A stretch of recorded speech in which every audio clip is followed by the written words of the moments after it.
Can you hear me, Robin? I can. You sound great, Susie. Okay, good. Yeah. We had troubles earlier with Sarah, so I'm trying to make sure everything actually works. Yeah. Everybody else is down in the conference room. I thought I probably better have this spot. I'm just in my office, but Oh, yeah. yeah, with a nice, reliable connection.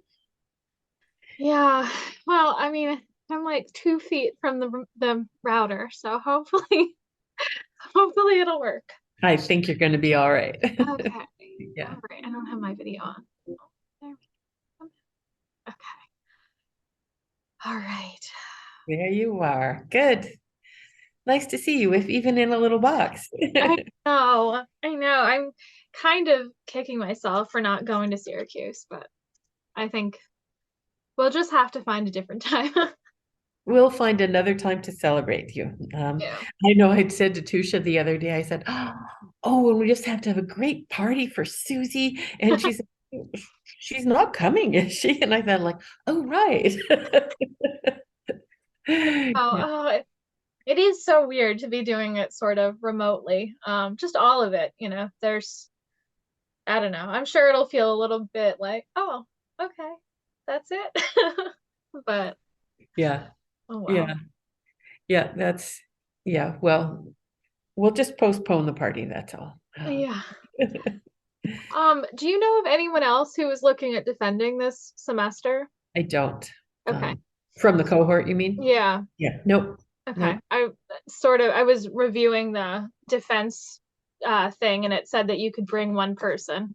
So if there was somebody looking at defending in the next couple weeks, I'd be like, oh, well, you can see what it looks like. Yeah. Well, you're certainly free to do that. It doesn't have to be somebody who's defending soon. You can just choose somebody not only so that they can learn about it, but choose somebody who can be like the impartial listener who can then say, oh, you did such a good job on that question, or oh, I see why that was kind of a confusing question. So it's nice to have somebody just to debrief with afterward. Yeah. um, and of course, I'm happy to do that. I'm not exactly impartial, but nobody is. um, Well, bonjour, Manowaban. Greetings, everybody. Good morning. Thank you for taking the time to come and listen to Susie's wonderful capstone. I have had the great privilege and honor to be Susie's advisor over these many years. And, as she comes to us to complete the requirements for her MS in the JEEPS program, we're really excited to learn from her and hear about her journey this morning. Susie, as you probably all know, is a native of Thetford, Vermont, where she has deep roots in family and land and plants and heritage and history. She is an enrolled member of the Citizen Potawatomi Nation and came to ESF as an honors graduate from Smith College, where she majored in geology and earth sciences and minored in Native American studies. And, I had the opportunity to visit Smith a few weeks ago, giving a lecture, and her faculty and her community there remember her fondly for her academic achievements, for her thoughtfulness, and for her leadership on campus, all things that we have valued here at ESF as well. Of course, in coming to ESF, she saw the light and started studying plants who grow on top of that beautiful earth that she had been studying.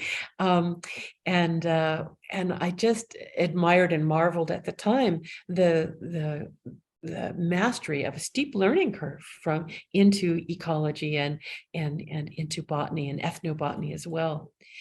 Susie is a beloved member and leader in our prestigious Sloan Indigenous Scholars Program, and she was instrumental in writing the grant proposal that helped us create the outdoor cultural gathering place at Lafayette Experiment Station, which, Susie, again, thank you. We all continue to enjoy and wish we could enjoy with you. Maybe we will, maybe this spring. Susie has earned so much appreciation for her good spirits, her generosity in sharing her knowledge and skills, and in her creativity, especially adaptability when you think about, given the challenges of completing master's research in the midst of a pandemic. And Susie, I think of all of the zigs and zags that it required of you, the resilience and adaptation to change your approaches when needed, given the reality of the situation. Nothing stopped you. Susie's thesis is an excellent example of the kind of integrative thinking that braids together Indigenous science and worldview and the tools of Western science. And she was very much motivated by engaging research that matters to Potawatomi communities. And so has used her knowledge of botany, of ethnobotany, of GIS skills, historical ecology, and traditional knowledge to create a research outcome designed to help protect Potawatomi cultural plants in a time of climate change.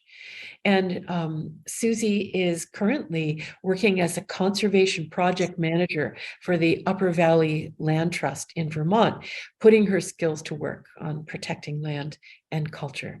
So let's give a warm welcome to Susie Howard as she presents her capstone entitled, I love this title, Susie, All Routes Lead Home, Developing Climate Change Adaptation Plans for Culturally Significant Plants Across the Potawatomi Nation. It's all yours, Susie. All right. Thank you, Miigwech, Robin, for that wonderful introduction. I will get us started. All right. So, let's move. Here we go. All right. So I want to first acknowledge all of the wonderful family, friends, and colleagues who are here today and who couldn't make it and are going to watch the recording later. They have all supported me through, as Robin said, this wild, wild ride of the last couple of years. I want to acknowledge the Citizen Potawatomi Nation, ESF, the Center for Native Peoples and the Environment, the Sloan Foundation, and the Indigenous Leadership Academy for their financial and other types of support over the last couple of years.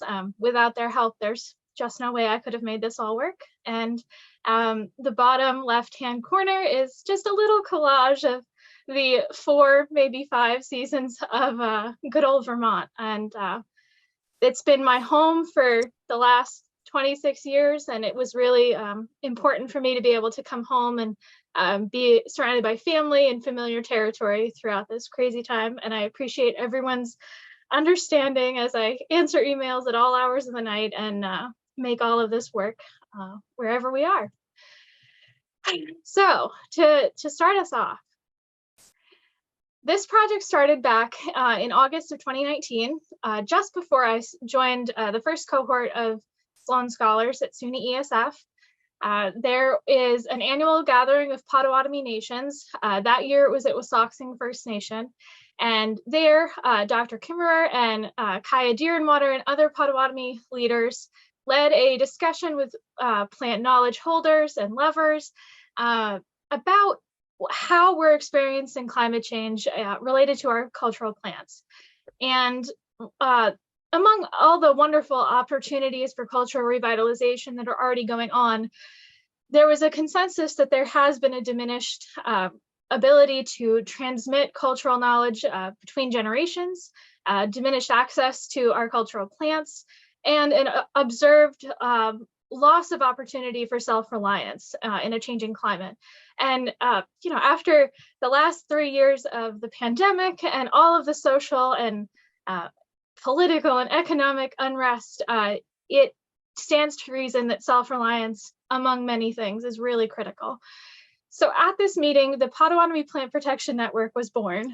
And one of the main questions that came out of that, and what I tried to answer with this work, was how can Potawatomi people protect cultural plants in a climate change world? So for me, it was really important that as I do my graduate research, that I get to continue to build my knowledge base of Potawatomi history, culture, plants, traditions, stories, and language. And one of that is reconciling the differences of conception of homelands for Potawatomi people. So the Potawatomi homelands prior to colonization was in the Lake Michigan Basin area. So around the lower area of around Lake Michigan.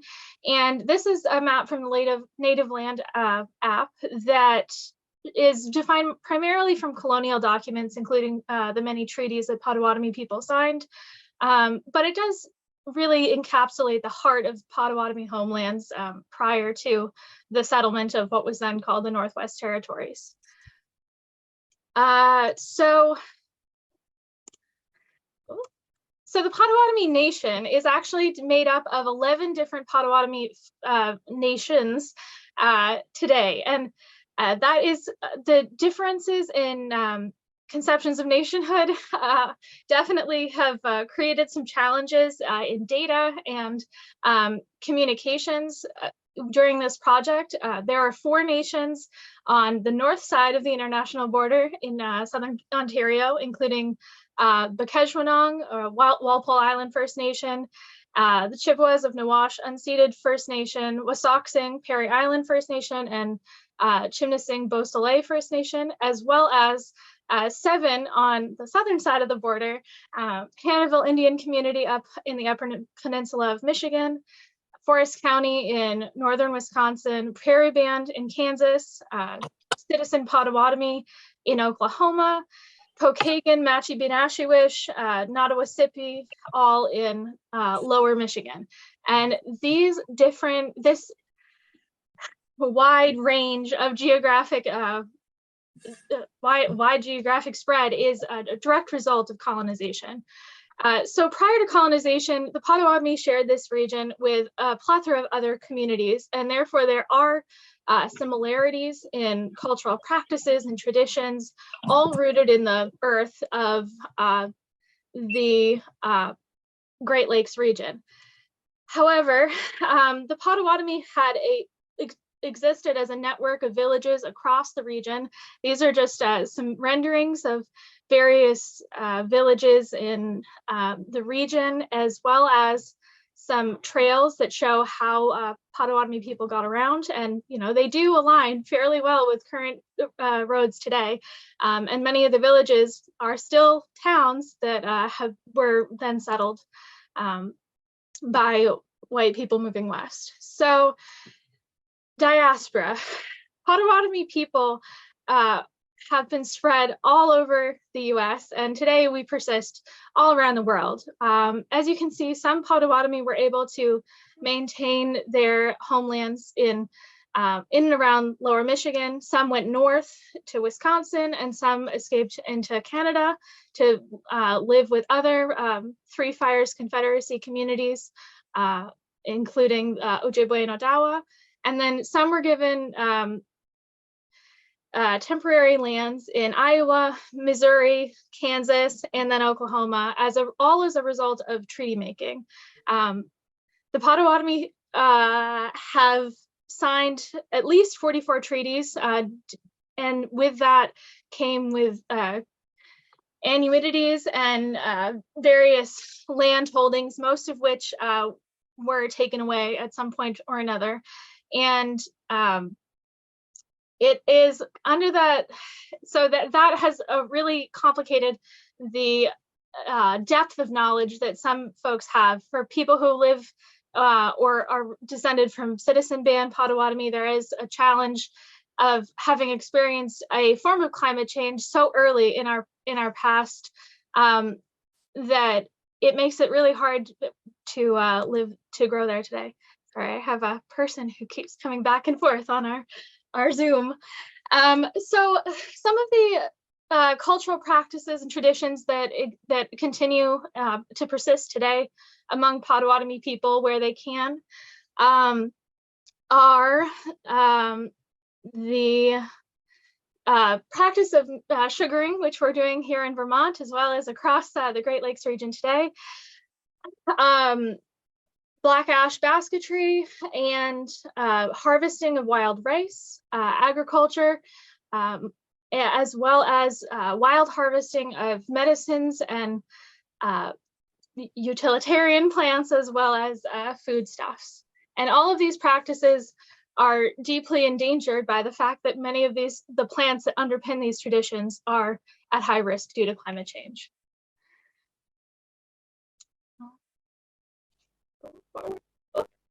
Okay, so as I mentioned, it was really important for me as a Potawatomi person to really look back and see what our people did, what our practices were, what our plants were in the villages that we lived in prior to colonization, before moving forward to come up with climate change plans that made sense for the realities that Potawatomi people live today. So this is a photo of me doing wild rice research in Minnesota, and it's a really great photo. And this is a rendering of wild rice harvesting back in the early 1800s. So this study was divided into 5 focus questions, and I'm just going to go through them quickly, and then I'll go through the methods, results, and kind of discussion of how we move forward with those results over the next little bit. So first, the first question is, which plants have already been identified by Potawatomi people as at risk due to climate change? The second is, of these at-risk species, called species of concern here, which plants have significant cultural value? Where did these culturally significant species of concern grow prior to colonization in Potawatomi? How is climate change expected to impact these culturally significant species of concern in the Great Lakes region and generally, as well as Potawatomi more specifically? And then finally, within the Great Lakes region and Potawatomi, are there any biocultural diversity hotspots in which there are more than one of these culturally significant species of concern that are likely to exist simultaneously? So part 1, identifying species of concern. So for me, it was really important as somebody who was practicing the Indigenous research, practicing in the Indigenous research paradigm, to center what has already been done by Potawatomi nations.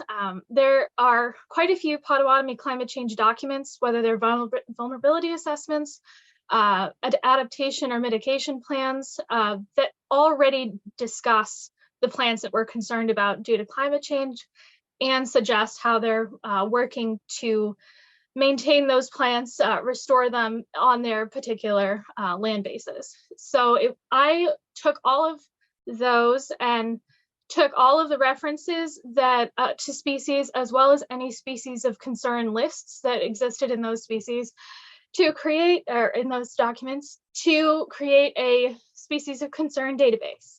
So this is just a simple graph from my thesis that shows that of the 135 species that were identified, almost half of them came from the Intertribal Council of Michigan, which is an intertribal coalition that includes several Potawatomi nations as well as others in Michigan. And they had a specific list of all the species of concern. And those documents were really easy to incorporate into this research and really important. I will say that there are likely other lists of species of concern that are internal documents, but I tried to focus on what was publicly available, mostly so that while I was learning, I wasn't inadvertently endangering any information that was supposed to be kept private. So most of the species, but not all, were native to the US. And then a good portion of them were forbs or herbs, which stands to reason because there were groups mentioned like medicinal flowering plants or you know, understory plants that had a that were grouped together in these documents and therefore made up a good portion of the list. So my thought process was that to identify species of most concern, I would start with the species that were referenced the most across all of these documents, because I assumed that if somebody had thought to mention that species as of concern in more than one document, then it's likely that it was of concern to the majority of the people that that particular document was representing. So from that, I was able to derive a list of 10 species of concern. The wild strawberry, small cranberry, low bush blueberry, 2 species of wild rice because they were mentioned pretty much always together, Zizania aquatica and Zizania palustris. And for trees, there was white cedar or northern white cedar, American basswood, black ash, paper birch, and sugar maple. And I wanted to know, okay, so of these species of concern that were referenced the most, what I hypothesized that there would be significant cultural practices that were underpinned by these species. And I wanted to confirm that by looking back at the ethnobotanical surveys done with Potawatomi over the last 100 years. So I chose 3 that, to focus on. There was the Smith manuscript from 1933, which focused on the Forest County Potawatomi community. It contributed 214 species to a separate database of culturally significant plants. The Scott Heron's dissertation from 2002, which contributed 30 species and 4 genera groups, which is like if you say the Acer species is used for sugaring, something like that. So that was focused primarily on Bekeshwanong or Walpole Island. And then Rachel Tupel's 2006 study of the ethnobotany of the Indiana Dunes National Lakeshore contributed 117 species, as well as 4 additional genera groups. And that was composed of interviews with and plant walks with Prairie Band, Pokagon, and Machi-Benashewish community members. So from these documents, I collated the number of cultural uses for each of the 10 species I identified as species of concern. As you can see, there's kind of a range. There's 18 for strawberry, 12 for blueberry, 7 for cranberry, 10 for wild rice. They're grouped together because they were often included as kind of one species, even though they're multiple. 22 for white cedar, 21 for sugar maple, basswood had 13, paper birch had 15, and black ash had 5. And here you'll probably wonder, okay, well, so small cranberry has 7, black ash has 5. So how are those as significant as white cedar that has 22? And the way that I thought about it is that you could have a plethora of cultural uses, or you could have a handful of significant uses, or you could have both.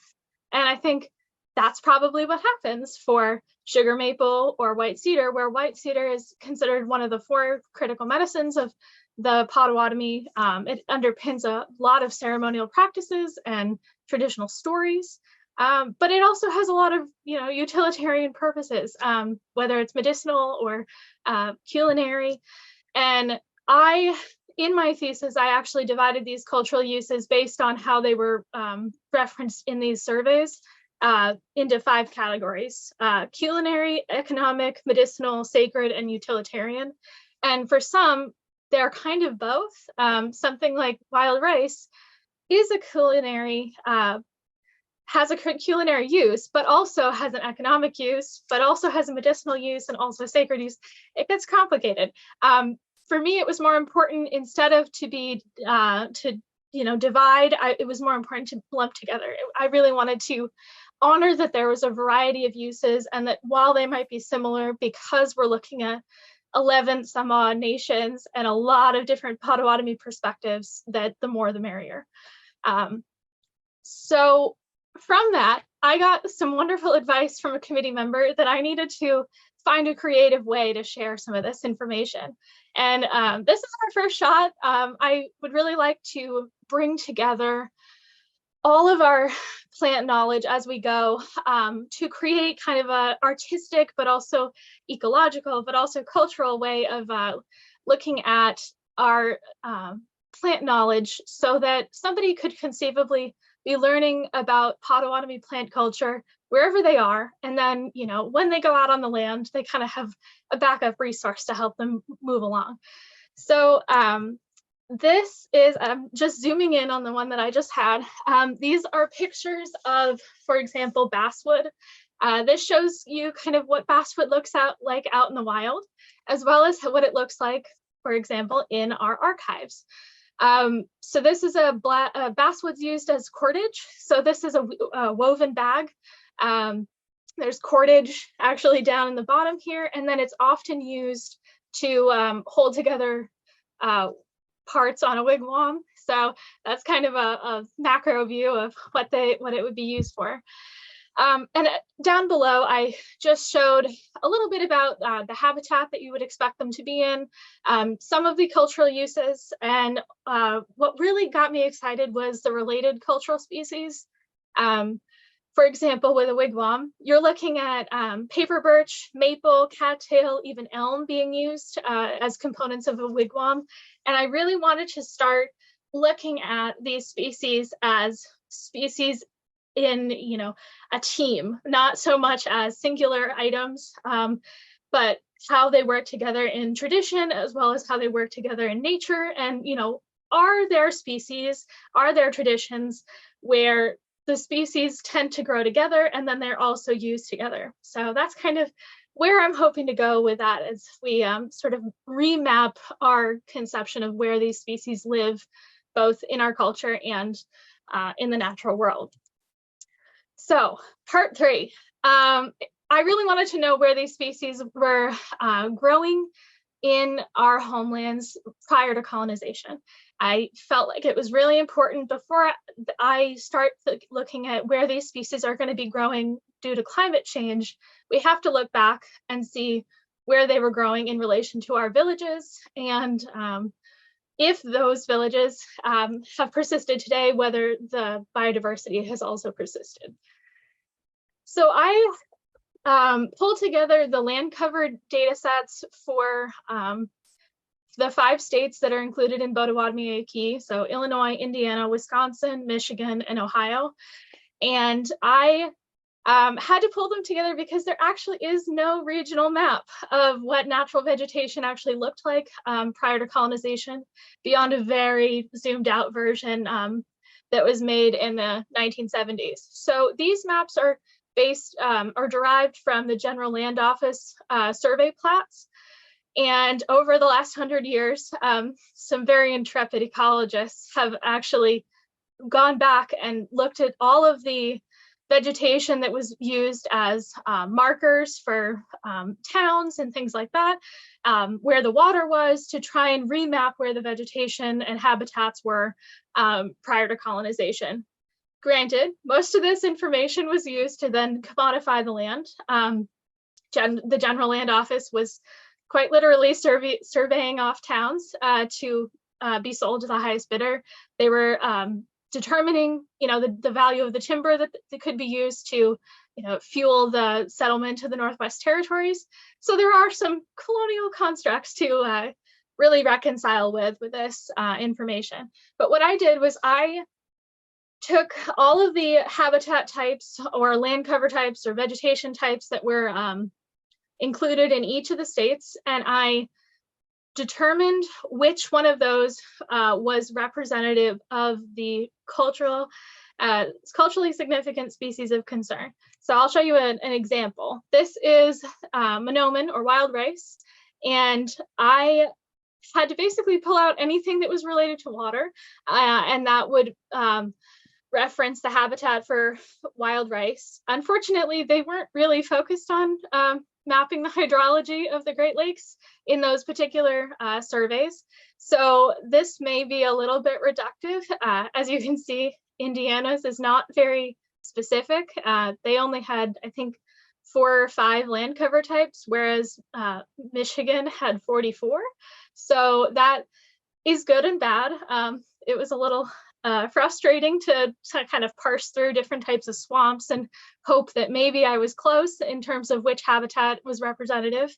But it does start to paint a picture of, you know, how much wild rice would have conceivably been available. And that's mostly to say that today that's not really the case, because much of, at least in Indiana and Illinois, you're looking at, you know, the Chicago metropolitan area, as well as a huge portion of wetlands, some millions of acres that have been converted into agricultural production, as well as settlements. So that's a massive difference that we're already looking at before we even start looking at climate change. So this is a much more exciting version of sugar maples. This, as you can tell, is a little bit more plentiful, but not necessarily, but it's important to note that this is just showing potential habitat, and it's really a binary, is it there, is it not there? It's not looking at potentials or probabilities, because I honestly didn't have enough information to do that on this scale. I think in the future, we could look at a smaller space, you know, a reservation today, or even a county level, and it would probably be a lot easier to really parse down to the amount of habitat that would have been around at that particular time. So now we want to look at where these species are going. So I chose to use model outputs that already exist for all of these species. I did not want to reinvent the wheel, and I used the Natural Resources Canada plant hardiness site model outputs. This was because though the US has some climate change models for various species, they did not represent all of the species that were on my list. All the berries and the wild rice aren't in the climate atlas for the US. So I made friends with the Natural Resources Canada team, and they helped set me up with the model outputs for the composite of these 4 models here. And they gave me the relative concentration pathways, or RCPs, 4.5 and 8.5. So 4.5 is representative of the world deciding to do some kind of moderate intervention for climate change. 8.5 is if we do little to nothing. And they have model outputs that generalize decadal outputs into what it would look like in the 2020s, 2050s, and the 2080s. So these are what they look like.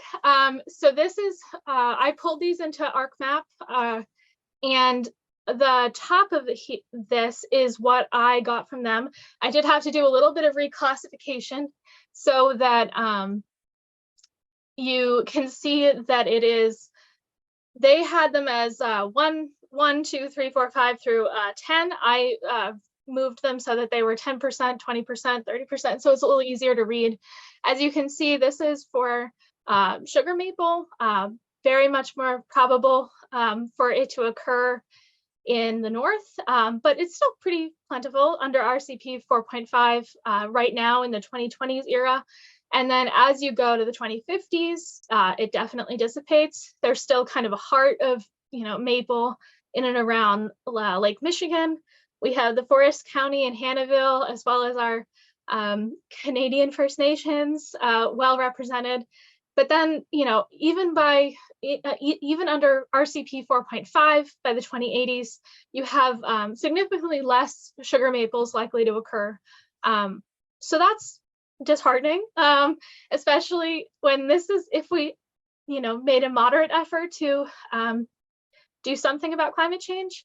And here is just a subtraction of change. So red is loss of probability and green is improvement. As you can see, it doesn't really improve between the 2050s and 2080s.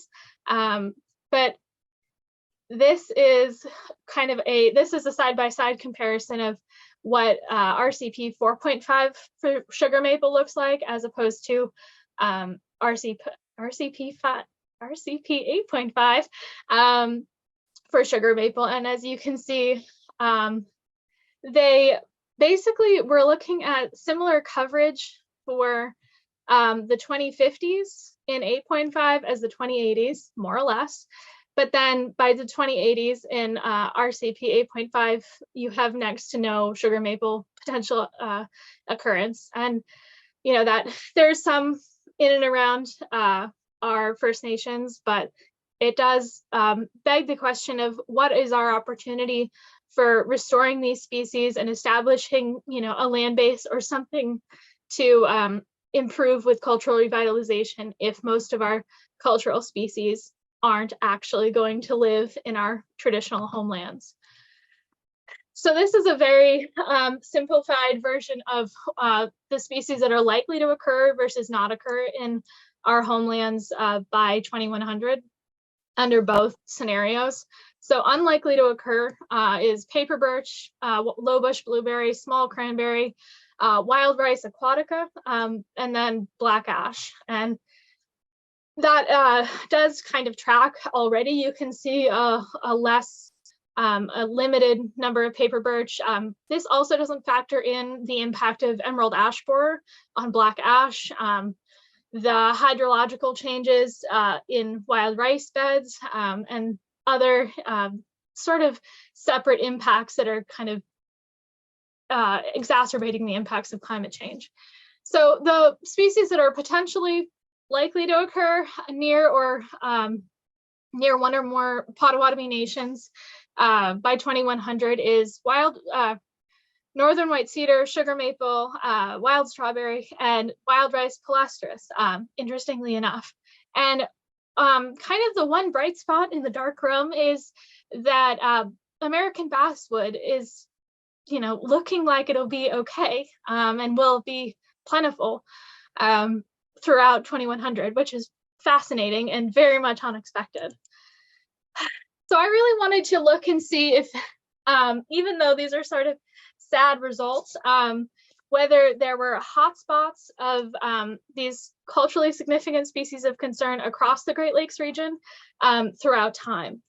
So what I did was I basically made a pancake stack of all of our cultural species of concern on our for this one for 1800, and look to see where certain where there would be quite a few species all in one place. And as you can see, the darker it is, the more species are likely to coexist in the same place. And here in Lower Michigan, there is some pretty dark areas, which kind of makes sense because there's quite a few villages in that area and still several Potawatomi nations today. But this is looking at the 2020s side by side. You can see that unfortunately there isn't really any biological hotspot or biocultural hotspots in Potawatomi, a key under 4.5 or 8.5 during the 2020s era. That does not really improve very much over the next the following two eras. I will show that there are some potential biocultural hotspots in Southern Ontario, as well as just outside Potawatomi, where there are the Hannahville and Forest County Potawatomi. And really here, what I'm looking at is the potential for us to establish a land base either back in our homelands or near our homelands that has similar ecological conditions that would support cultural revitalization. And as you can see, this is for 2050s. Again, you know, northern Wisconsin still is maintaining a lot of their, you know, forested habitat, which helps with this resilience to climate change. Similarly, there's a lot of reserve land in Southern Ontario here that help sort of buffer the impacts over time. And, this is kind of the scary part. The 2080s under RCP 8.5, there's really not very many biocultural hotspots anywhere within view of, the Great Lakes region here. So our options are kind of challenging here because we don't have tenure or opportunity necessarily to own land in those places without some serious land access interventions. So where do we go from here? We're doing pretty well on time. So I'll go over these a little bit and then we're going to open up for questions. So here's kind of where I see us headed. We really need to start and continue to build relationships with border and First Nations to share access to plants. And I think we could also look to reciprocate with tribes that are south of us. So in Oklahoma, for example, we are deeply challenged by the fact that most of our cultural plants don't grow in Oklahoma on a good day, and they're not going to improve over time necessarily. But there's a potential to work together with our kin in the Great Lakes to regain access to, say, sugar maples or wild rice, and then maybe the potential to work with communities in Texas and even across the border to help their plants migrate northwards as climate change progresses. So it's also important that we continue to improve access to existing cultural plant populations. There are refugia. There's a lot of national forest land in the Great Lakes, especially, just north of the Potawatomi key area.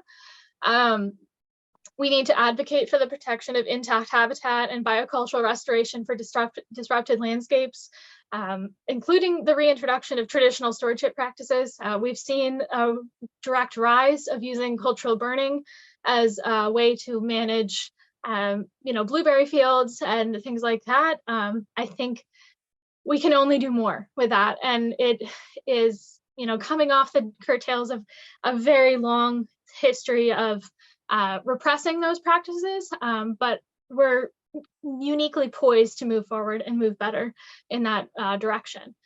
I also see the space to continue to establish nurseries, common gardens, and adaptation landscapes for plants that need help in the migration northward or to better habitat.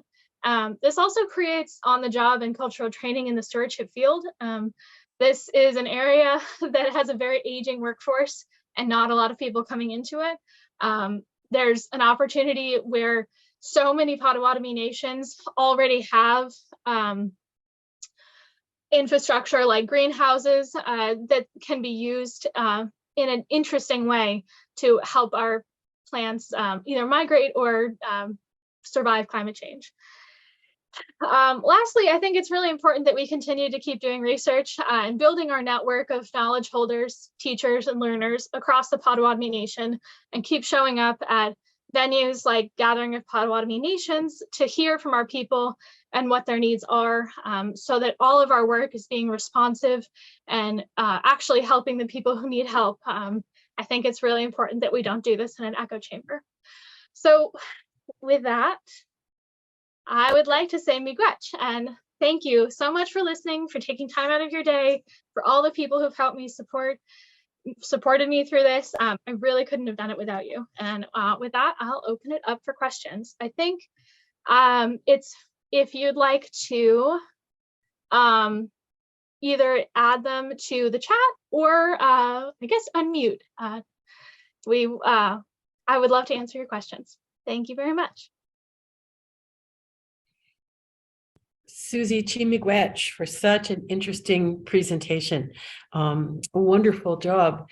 And I have so many questions. I wanted to start off while you were all formulating yours and ask maybe a reflection. One of the things that I loved about reading your thesis and the way you presented it here is the use of that you were using the language to identify our plants and incorporating them into your academic document, which is not always the case, which has not always been welcomed. So I would like for you, if you could, just to reflect and share with us why you chose to incorporate Potawatomi plant names. And I know that it was quite a process to do so because of the variation in names and language and all sorts of things. So could you just reflect on why you made this choice and what you learned along the way as a result?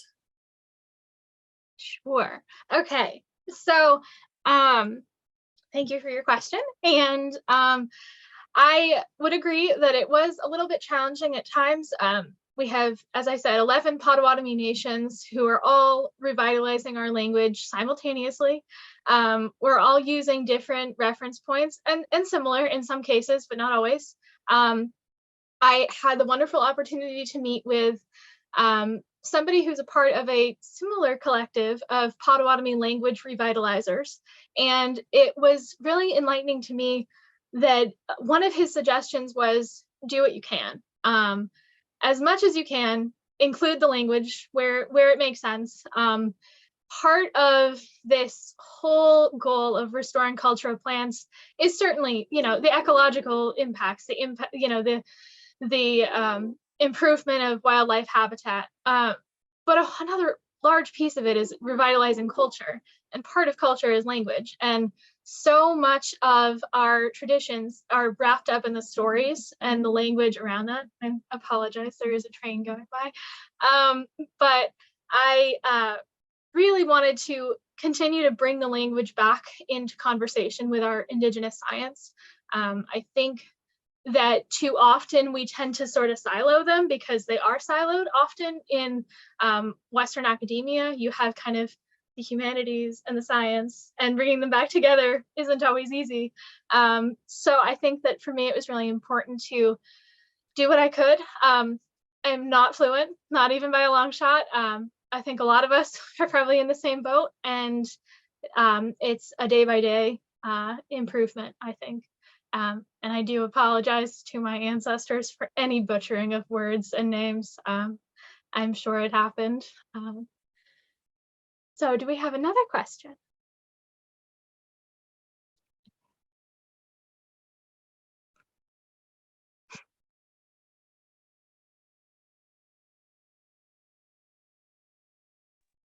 I'll ask the question. I'll bite. Yeah. Hi. Hi, Sab. Congratulations. Great presentation. Thank you so much. Really happy for you and for your people. Wonderful contribution. I see at the very end that you mentioned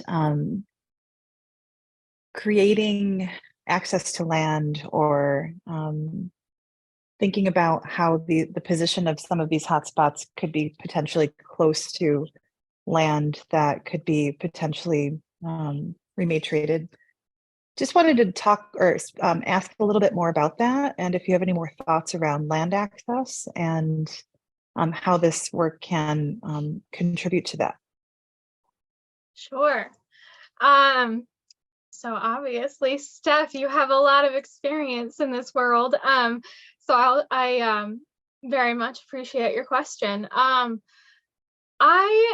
So among the other Potawatomi folks who've sort of helped me through this whole project, we sort of had this crazy dream that you could establish like an educational haven, I guess, somewhere in the Great Lakes, ideally in the homelands, but the homelands are a little busy and a little ecologically challenging due to climate change. But a place where you could go any time of year and continue to practice traditions that, obviously traditions are these, sugaring only happens for a little bit of a window of a year. Wild rice only is harvestable for a little window out of the year.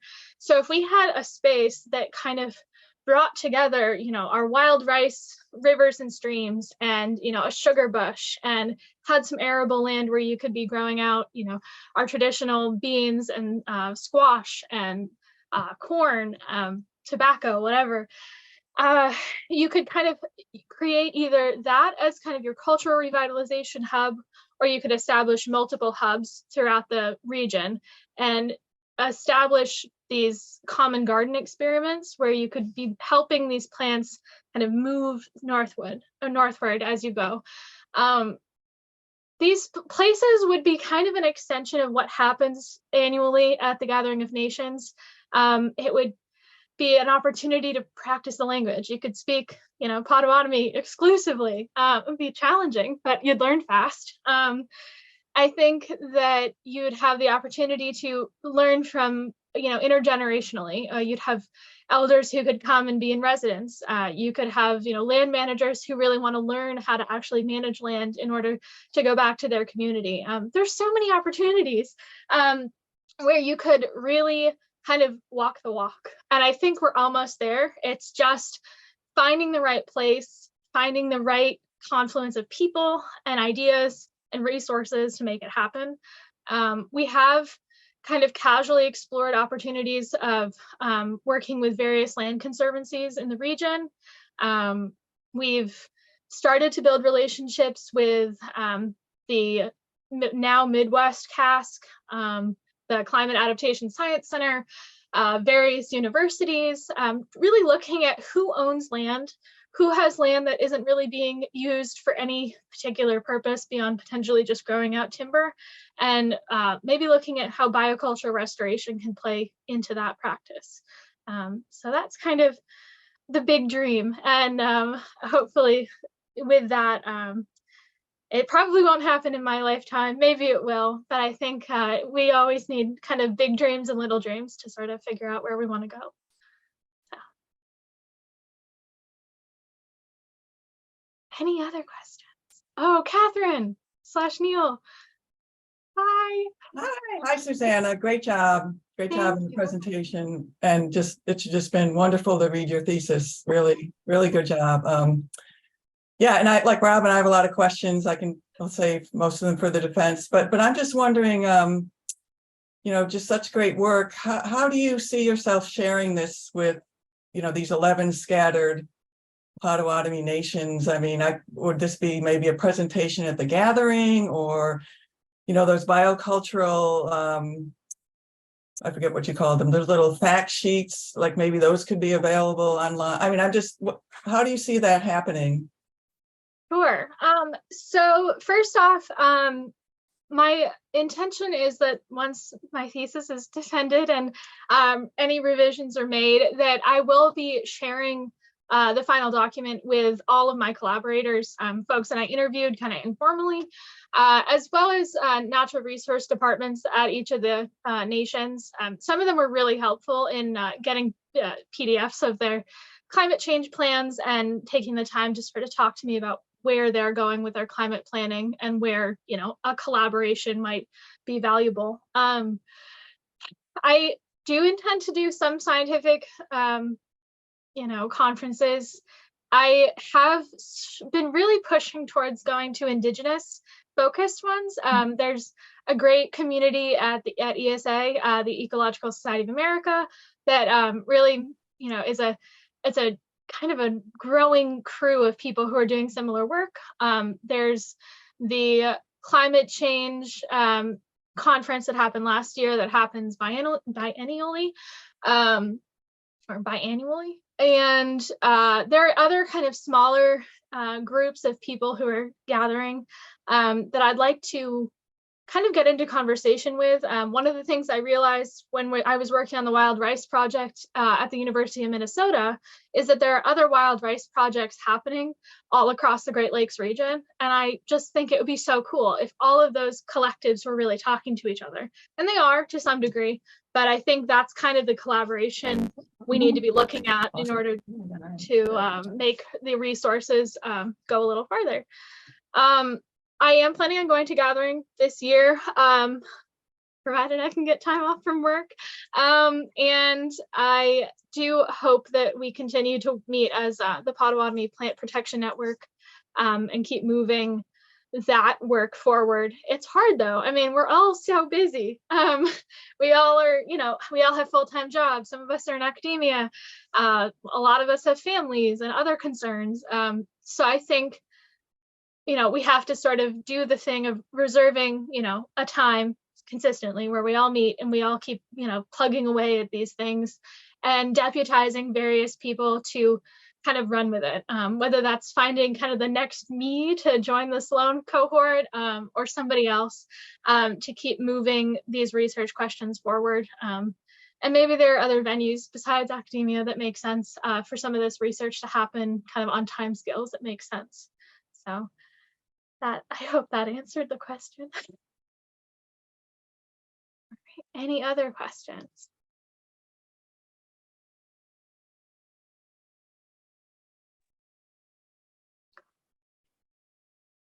Susie, I will get into this more in your defense, but I wanted to bring it up because so many wonderful folks here watching, and I think with great care and concern more than usual about the actual implications of the results of the work and the future of these plants and the future of the people and their relationships with them. I want to ask you on a scale from 1 to 10, how confident you are in what the maps are telling you about the future of these species across this important region. And then I have a follow-up. Thanks, Colin. All right. So I would say that my confidence on a regional scale for models that I didn't create, but that are adhering to the IPCC 5th assessment. If anyone follows that, there is a 6th assessment of the IPCC that came out in 2022, but the way that they're running these models at the Natural Resources Canada, and where I was when I was doing these particular analyses, I'm using the AR5 as my basis. I think that my confidence level is probably at about a 5. I think that because climate change can act on a regional scale, but often has very specific and local impacts, that if we really want to model what climate change is going to look like, it makes sense to do it in a particular area. So I think, as we start maybe citing this, dream world of a cultural revitalization hub, it might make sense to kind of return to this methodology and look at how we can, refine it into a more, a smaller scale model. And there are so many other factors that don't really get factored into this particular way of modeling. They use observations of all of these species over a long period of time, and it may or may not really capture kind of blips on biological time. So things like EAB, emerald ash borer, it's been around for a while, but the decimation is really just starting to be more clear and ramp up in the history of, if you're looking at botanical specimens over time, which was one of the resources they were using to build their data sets. So I think that as we continue to understand other pressures against these or for these plants, I mean, we may have a resurgence because of something. Unfortunately, it doesn't really seem to go that way terribly often, but there is so much restoration work happening with, say, wild rice and education around, why maybe creating a wake in a wild rice bed may not be the most helpful thing to do. So I think that confidence-wise, as a first step for really getting a regional concept of how climate change is apt to affect these species, it's a solid attempt, and it definitely needs refinement over time. That's a good defense answer. It's a lot of answer. No, it's good, and I can tell that you've thought a lot about this, and that reflection did come out in the thesis. I want to caution you and everybody else. I think I don't know everybody that's on right now, but I know that Robin and I have talked about this when similar maps for sugar maple and other trees that we dearly love came out about 15 years ago from the US group and the Tree Atlas. There was widespread panic, and very deep dismay and concern that these trees were going to literally pick up and walk away like something from Middle Earth, right? And there is still very good cause for concern, but I would stress, and this is not a reflection on your work specifically, Susie, to bring all of this together in a really powerful way and synthesize it. But just for what it's worth, I would put my level of confidence in some of these maps at closer to a 2. And I only say that not to undermine your work, but to try to make sure folks realize there is hope. There is reason for confidence, and especially with people who have relationships with these plants and know how to cultivate them and know how to help them migrate and know how to be stewards of the land, there is a lot of hope. And so I don't mean to take over, Susie, but with this audience and other audiences, maps are very powerful devices for communicating, and sometimes people can take away messages that might be counterproductive. So I just wanted to offer that for what it's worth. It's not a level of confidence in your work. I want to stress that. It's that I think that the probability of keeping these species around and increasing their abundance is probably better than it might seem. That's all. Yeah, thank you, Colin. Yeah, I think one of the things that I really would like to incorporate in kind of the next iteration of this is chatting with, well, continuing to interview other people, Potawatomi folks who are still living in the region. I did do some interviews, but you know, for a lot of reasons, it made more sense to focus on that in kind of the next iteration. I definitely believe that there is hope, and I don't want to be down and out about it. I definitely believe that there are refugia, that these maps are just one interpretation, and I do believe that with so much knowledge of stewardship, that there is opportunity for restoration, if not protection, over the next 80 years. So and I just want to say thank you to everyone, and thank you to everyone who also has to head out. I'm sure you all have lunches and meetings and everything else, but it's been so nice to have so many familiar faces on the call. So thank you very much. Miigwech, Susie, wonderful job. Thanks everyone for coming. Yeah.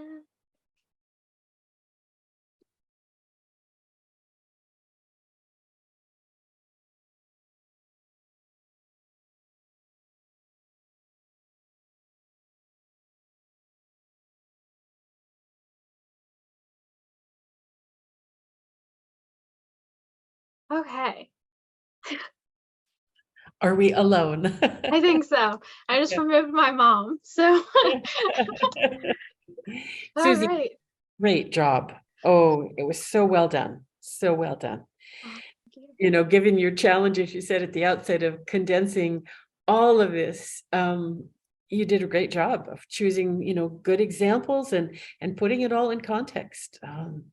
And your slides were terrific. Yeah, I was taking notes all along, and it's all like